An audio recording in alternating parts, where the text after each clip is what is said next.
Hey Danny, how you doing, man? Alright, Lewis. How are you? I am well, thank you, and I loved that flawless sentence. I'm in the hottest room in the world. I have the door open, Yep. but not the window. Excellent. So if my neighbour does start killing dogs again, I won't even notice. Jesus Christ, that's deja vu and a half right there. I'm sure you said that. Didn't you say that last week? Was it in Parasite yeah. or was it on Better Call I Saul? think it was on Parasite, yeah, but well, the thing is, it was a witty callback. Yes. That's what I was doing. Yeah. A witty Better Call Saul back. Ah! Yes, perfect. I loved it. But that is as important as that is. Guess what? What?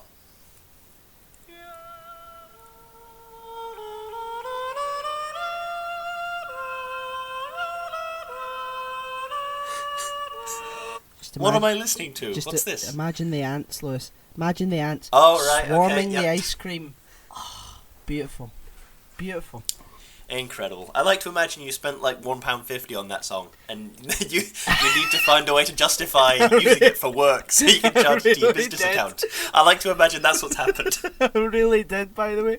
I didn't even mean to buy it. I was like, oh, what's that? I meant to just rent it for 79p and ended up buying it, and I was like, fuck.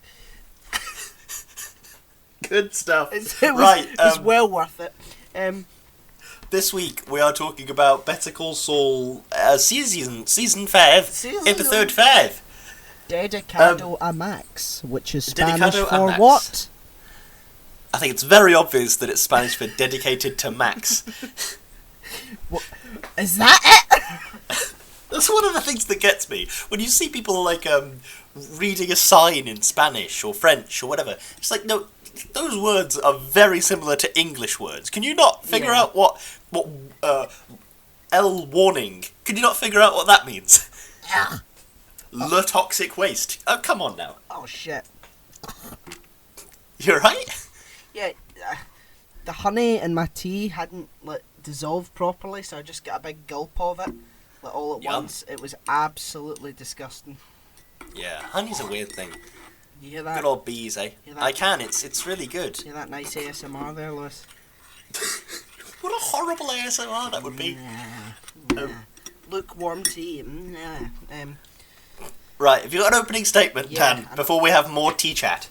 Lewis, what they don't realise is I'm padding this one out because the last one was a bit shorter, you know. Oh, right. Right. Okay. So Dedicado A Max. It was written by Heather Marion. It was directed by Jim Mackay. It's starring Bob Odenkirk, Jonathan Banks, Rhea Seehorn, Giancarlo Esposito, Tony Dalton, Michael Mando, and Patrick Fabian. Yeah, I'm sure it was. Yeah. Good stuff. Yeah. No, I was lying. No. Opening statements. Yeah, have you got an opening? Hit me with it. Hit me. The midpoint of the season, and I think things are back on track. Well, hey. Okay. An opening into the Gus v Salamanca War, which is something I've been wanting for ages, especially with this series of, the Salamancas are doing something weird, and Gus is like, I'll kill 1 million people or whatever. I'm just excited to see where it goes. I want to know what comes next in the Gus v Salamanca War. Yes. Well, let's go to creepy room questions then. Okay, creep my room. Okay. Do you get it? It's like that show, Pimp My Ride. Do you get it? You like that? That's quite good. I like that. Yeah. We should do that. We should make a show called Creep My Room, where a nice, homely, wholesome room is made as creepy as possible. Yeah, it's a nice small room. We have to eat dinner off each other's laps. Yeah, Lewis, that's the one, right? What the hell are we doing, Lewis? We need to save this for the 10-minute. Oh, never mind. I'll put my what do you call it? Finger on my nose there, going nosy to sort of symbolise that there's something that we haven't told you, but we will tell you. So there very you go. good. Anyway, so it's I think if this episode had a running theme, it would probably be honest manipulations. Yeah. Yeah, because Gus is honestly trying to manipulate Mike. He puts him into this small little town that he funds, and Mike assumes that he does that to make himself feel better. And And Gus doesn't tell Mike that it's dedicated to his partner, Max Incarcegia is his name in Breaking Bad, if I remember correctly. And he just says, I am what I am. So while he's, trying to soften Mike up, he doesn't sort of say, no, I'm really a nice person, and this is what I do when I'm not killing. I'm a good egg, promise. Yeah. And Jimmy is honestly trying to manipulate Kim in this episode. Yeah, sort of, yeah. It's like, it gets to the point with Acker that you should really just take it no further. You've done everything you can. And we get that lovely montage of Saul just coming up with these crazy that was a good one, schemes. Yeah, I love that. I love the montages. That's honestly one of my favourite parts of the show. Oh, God, yeah. And Jimmy... How long could he keep it going for, do you think? How long could he keep that delaying going for? Indefinitely. What were some of them? What were... There was burying pottery fragments. He bought a second-hand pot and then shattered it and buried it under the thing and be like, yeah, it's an archaeological site. We need to do a dig. And changing the numbers, which was a nice callback to season 2, where he switched the numbers on the bank address for Mesa Verde, which eventually caused his brother to sort of lose his career, essentially. So, yeah. But, what else? Radioactive land. Yeah. It's the, I think, I don't know what's in smoke alarms, but yeah, that was... That was so clever. Did the cops watching the gate not think it's slightly weird that he's just bought 500 smoke alarms into this bloke's house? And he's got this weird cord on his trouser leg and stuff's coming out of his trousers. What's that about? But yeah, so it gets to the point where, Kevin Wachtel, the big old boy, the big bank man, isn't going to back big down. boy Kevin. And their manipulations don't work on him, and they push him too far, and he's just like, that call center isn't moving a goddamn inch. And Kim feels really upset about that, and Jimmy's like, well, there's no reason to take it any further, but there's always another play. And then she's like, what? And he's like, no, there's no, definitely not, there's not. And that is just clear manipulation from Jimmy. Jimmy is trying, Saul. Saul is constantly trying to push Kim down this slipping path, which is pretty horrible. Oh yeah, it is not nice at all. However, I'm really curious to know what it is that Kim saw in the photos. Because it looked like she was just looking at the Mesa Verde cowboy logo thing. Yeah. It looked like that was what it was. But, what the hell does that mean? What the hell does that mean? I think it might... there might be a company out there that has a similar logo or something like that. And they'll just... Okay. I can't for the life of me think what it is. It probably won't be that. It'll probably be something completely different. And I'll be like, oh! But you were spot on with something or other, weren't you? Piss, what was it? What was I spot on with? I can't remember. You predicted something last time about... the Doctor from Breaking Bad, that was it. At the Frings complex, you said, the Doctor from Breaking Bad's gonna be the one that helped Mike, and then it was. So congratulations on that prediction. Thank you. I knew it was going to be him. It had to be him. Because it just made the most sense. I didn't think that there was going to be a memorial to Max. And I think I want there to be a bit more dialogue about it between him and Gus, because it's really I don't think it's enough to sort of persuade Mike over. I think Gus has to sort of tell him what happened, and then that might persuade him to go back to Gus, because Mike was really bad. He was spiraling out of control. He was going around the streets picking fights and getting drunk and shit like that, and it's like, I think there has to be a bit more before you can just go, yep, Mike's really loyal to Gus now, completely.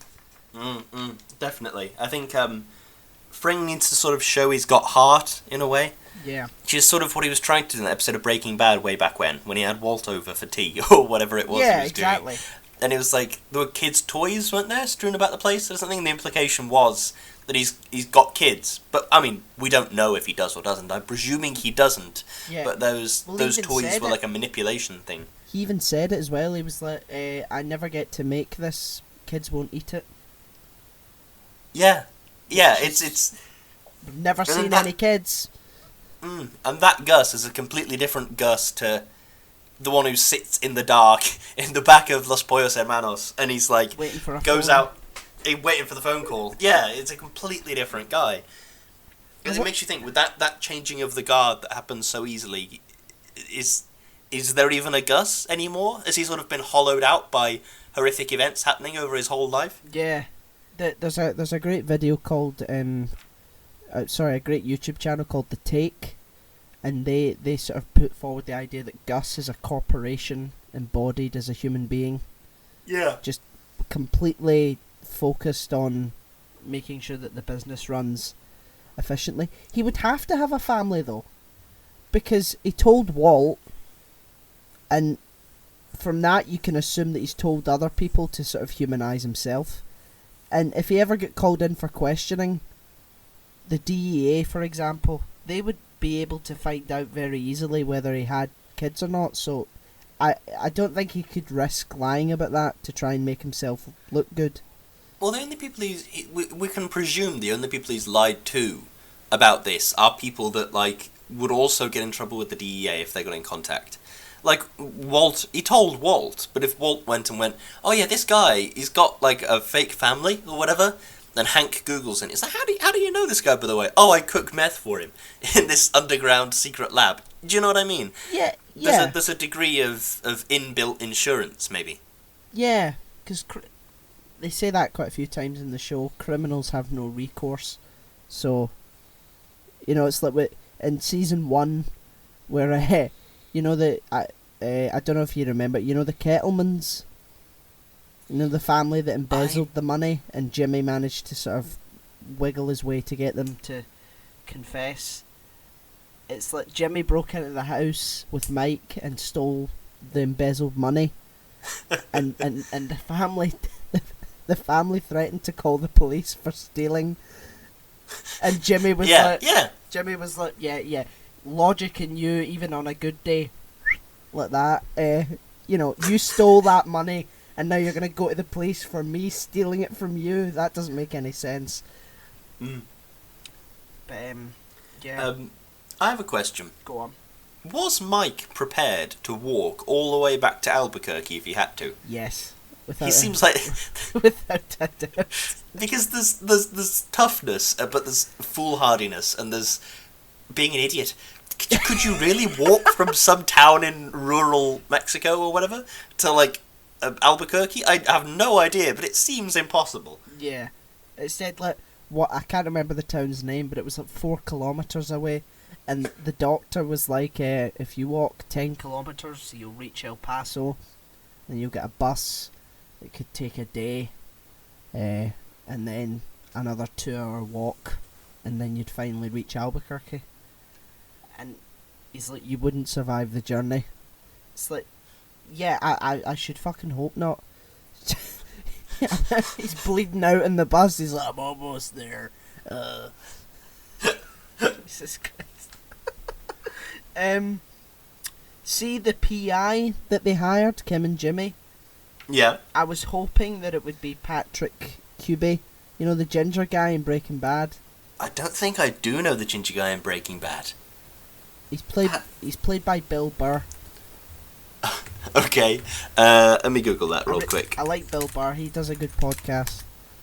Bill Burr does, I remember seeing his... Oh, yeah, this guy. Yeah. Yeah. I expected it to be this guy as well. I was like, oh yeah, there's that guy that was with Huel all the time. Can we like... But like, yeah, I sort of... Yeah. But it was Trevor from Grand Theft Auto. He was in season 1, to be fair, so it does fit. Yeah. Do you think Kim has realised that she's gone a bit too far? Yeah, I think so. I think she's realised she's gone too far, and she thinks the only way out of the hole she's got herself in is to keep digging. Like that shouting match she had with... I have no idea who that guy is. I guess he's like another head lawyer at Mesa Verde or a PR guy or something. Yeah, so but like... Kim is with Schweikert and Coakley. And Schweikert and Coakley are the law firm that are helping Mesa Verde get their bank branches through. And that guy's name is Rich Schweikert.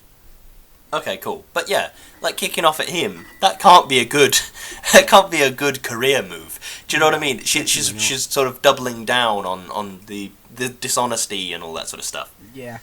Because Rich sees it. Rich is like, yeah, I'm not buying this. It's like which you would wonder why Kevin bought it, but they balance that sort of arrogance quite well, and that's why he can't sort of see the devil in front of him. But Rich, who's a seasoned lawyer, is just like, yeah, you know, I had to pull your arm to get you down to Tucumcari, and then you try and get them to move branch, and then all of a sudden your boyfriend is opposing counsel. It's like, I'm not buying it.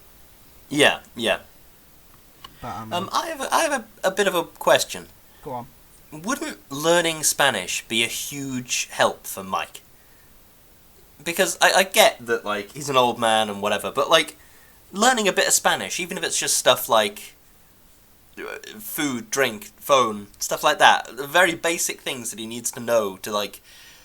Because communicating with that lady was very difficult for him because he doesn't speak Spanish. Surely, as essentially a PI in this criminal underworld where it is...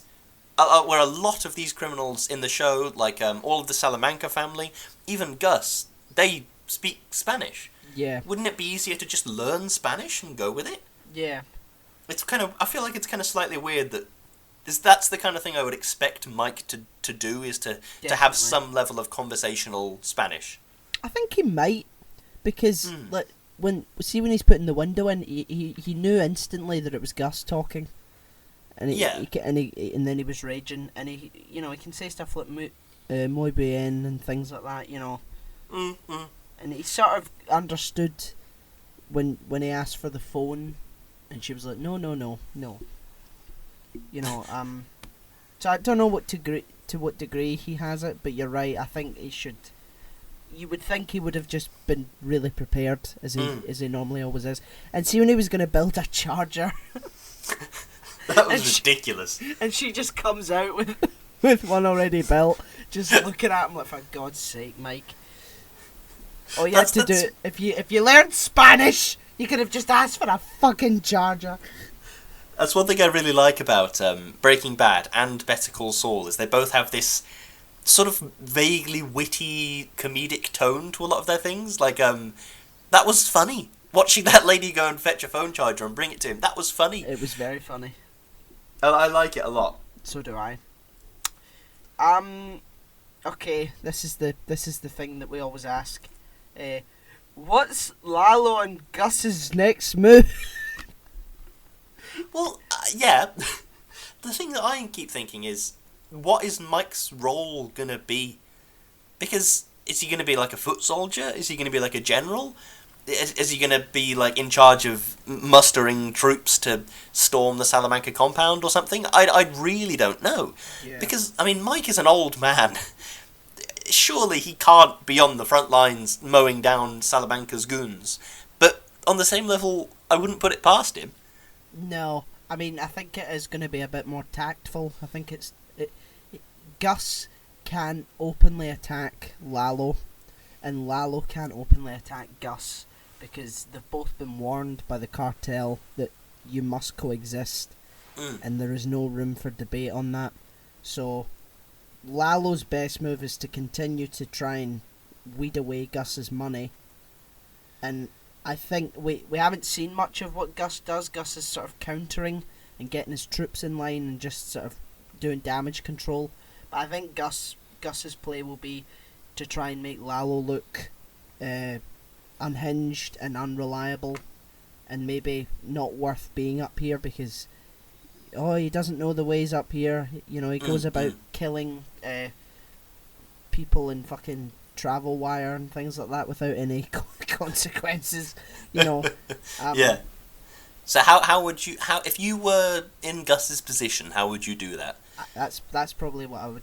I'd probably I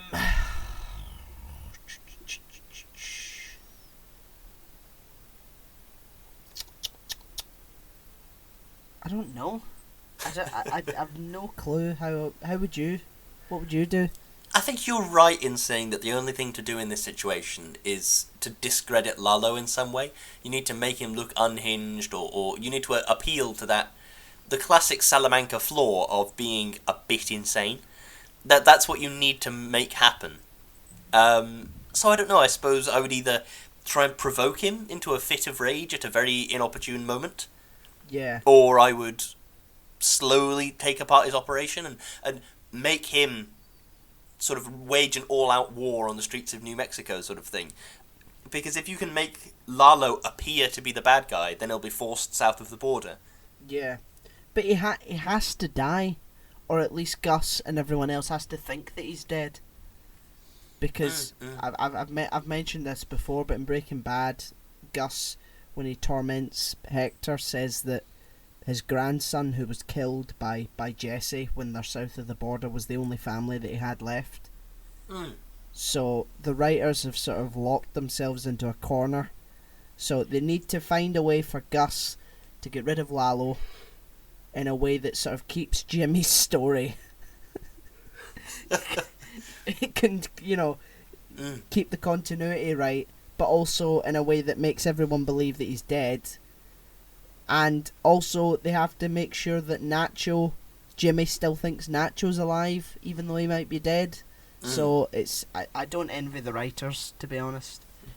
But I trust them, Lewis. I trust them. Yeah, writing their way out of a corner is something the Breaking Bad writers have always been very good at. Yeah. And saying, oh, well, we're in a bit of a pickle. Do you know what I mean? I can imagine Peter Gould and Vince Gilligan sitting down and just writing it and just, right, well, we need to make this happen. And I can imagine that it will be fine. Do you know what I mean? I trust them. What do you think they're gonna? I'm curious. I'd love to be in a writers' room session, just to watch, just to observe, and see what it is, what their process is. Gus, what could Gus use? What would? Because they might not even do that. They might do something completely different. They might just be like, yeah, Gus is just gonna kill him and just try and hide it, and no one will know. Gus is going to put a bomb in a wheelchair attached to a bell, and a guy completely that isn't that guy from the care home, and just wheel him into Lalo's house. That's the goal, right? Yeah, because we have today's Monday, and the next episode comes out tomorrow, and then we'll review that next week. So after tomorrow, we have 3 episodes left. Ooh. Of this season, so it's gonna have to get big. It's gonna have to be up there. I look forward to the drama. The dram. The wee dram. The wee dram. I have another question. Okay. Do you think Gus arranged the hoods on the street? Or do you think that was just chance? I don't think he arranged it. I think maybe he has ties with them in some way. Because Mike did seem to genuinely offend them in some way, and that's why they went after him. Yeah. But I don't think Gus sort of paid them to do it or anything. I think it was more likely that Gus was sort of made aware of the stabbing because they also deal Gus's meth or whatever. Yeah, I agree. Well, I know it's as time goes on, we seem to have fewer and fewer questions about this show. It's kind of ridiculous. It's not, but it's been longer than last week. But I think the reason is because it's such a good show, and we're Doctor Who. We could just fucking complain to no end about shit. I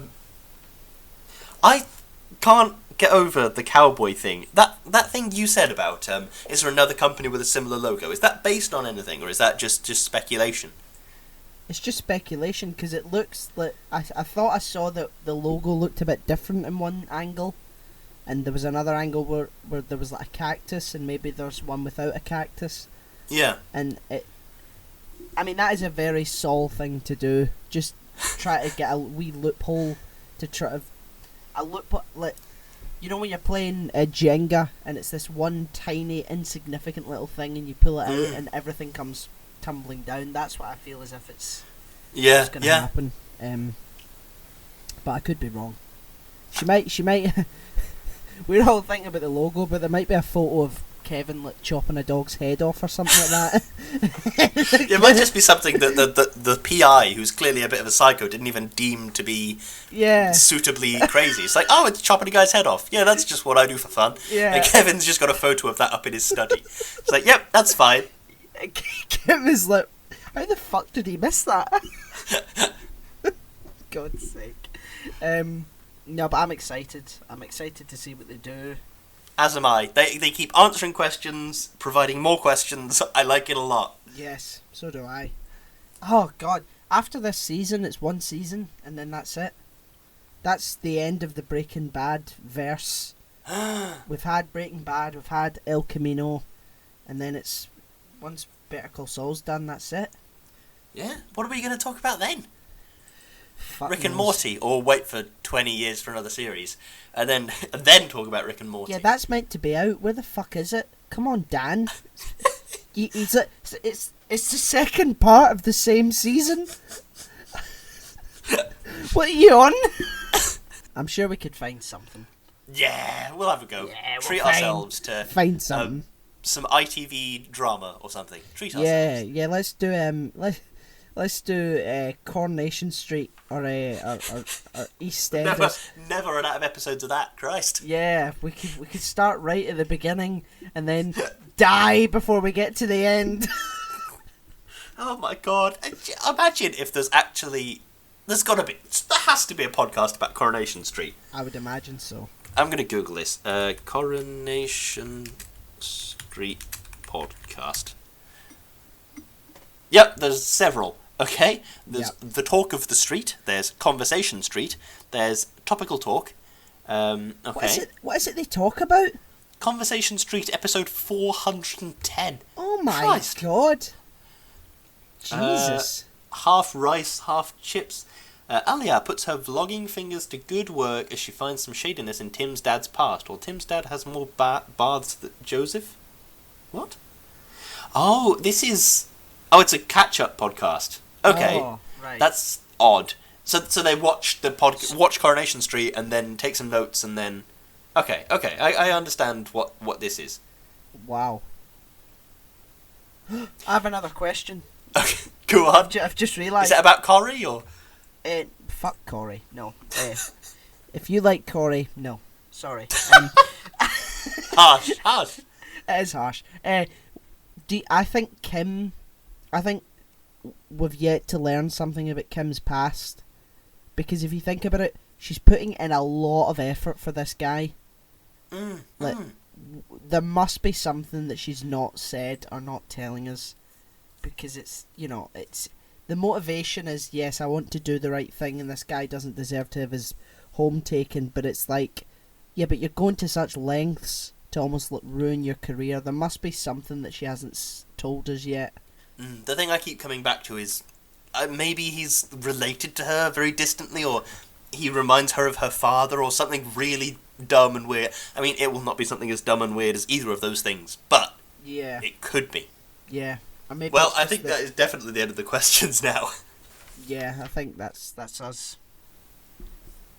See, do you know what we can't do, Lewis? We can't ever find a happy medium. We either don't make the target that we set out, or we go over the target we set out. So would you rather that we hit exactly 30 minutes on this ones and exactly an hour on the... Yeah, 30 minutes regardless of what we're talking about. Just end it. Just be like... Just cuts out mid-sentence. Yeah, Sopranos. Right. That is the end of the CRQs. Have you got a closing statement? I do. It's becoming a lot clearer how things are going to go. Kim's pattern has always been doing something, slipping, and then she returns to her normal, legitimate self. It's going to be the case that Saul is going to go too far, and then things will blow up. Blowing up. Who doesn't love it? Right. As many questions as it answers, it generates more. What function will Mike take? As general or a foot soldier? We know Fring will win, but how's he going to do it? What's going on? Yeah. That's it. Indeed. That's the question. Is it time for a cheeky bit of shilling? It is. Because you all know what we're going to do next week. It's Better Call Saul 506 next week. So that's good. Wexler v. Goodman. Ooh. Exciting times. Yeah. Jesus. I'm on Instagram at Daniel Kerr. No, I'm not. I'm on Instagram at O'Hiram. I'm on Twitter at Kerzo2000. I'm on Facebook at Daniel Kerr Actor. What are you on, Lewis? Well, I'm on Instagram at Lewis_Brindley, Twitter at LewisBrindley4, and I have a Facebook page which is called Lewis Brindley, and that's my name. Yeah. The podcast is hosted by Podomatic. We're on Spotify. We're on Apple Podcasts. We're on Deezer. We've got a YouTube channel. We do. A PayPal donate button. We're on Patreon. So please give us your dosh, give us your cash, anything that you can spare when you're not fucking buying toilet roll. Give it to us now. Or whenever you like. We'll see you next week. Thank you. Thank you.